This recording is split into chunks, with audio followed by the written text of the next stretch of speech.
Hello, my name is Pam Harris. Hey, and I'm Artrell Harris from the Roswell Church of Christ. In your view, what are the keys to a strong marriage? I think a strong marriage takes trust. Would you agree? I would, absolutely. I think a strong marriage takes trust. I think a strong marriage really makes you look at yourself and see where I need to improve on a daily basis. Mm-hmm. Where can I improve to make this person better? I think a strong marriage takes being able to work through conflicts and really not hurt the person or harm the person in the process.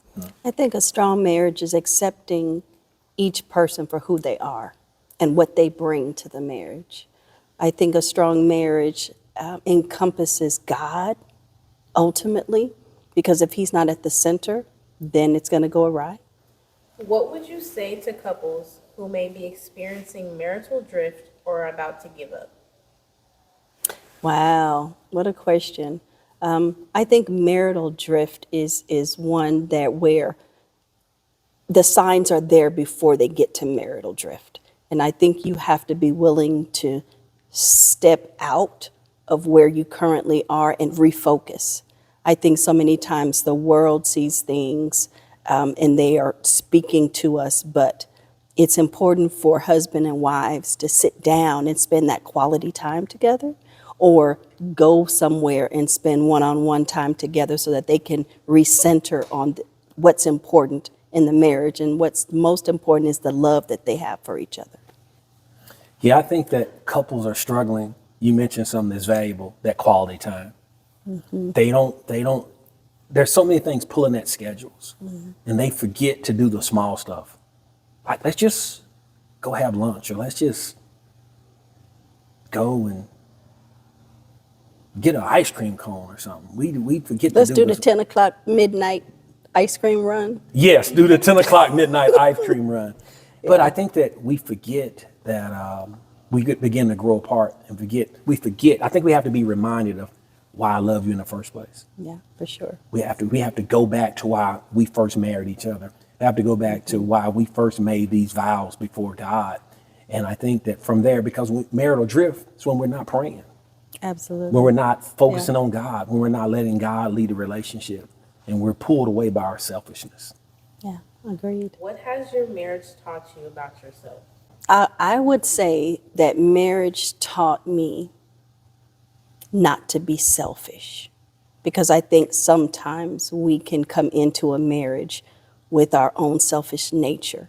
But when you truly love that person, you grow into understanding that it's not about you, but it's about the us.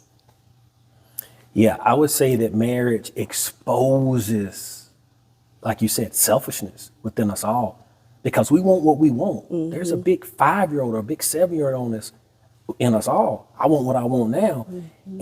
And marriage exposes your selfishness. Marriage exposes every weakness that you have. Now we got to figure out, how do we overcome that? Yeah. How do we compensate? Because the bigger challenge is most folks are not honest in a marriage. Yeah. To say, hey, that they can receive the honest criticisms, right? Because I know I do some stuff that you don't like, but you loved me anyway, mm-hmm. right? You loved me anyway. And so for that, I love you. But as we said before, you can't love a person in your own strength. It is literally God has to give you the strength to love a person for their faults and all.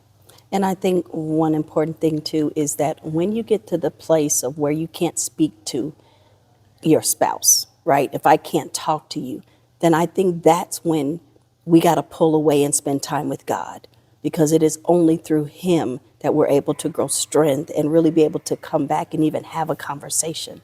And I can't think about me in that conversation, but again, the us in that conversation. So I think there are times in a marriage that you have to stow away and spend time with God.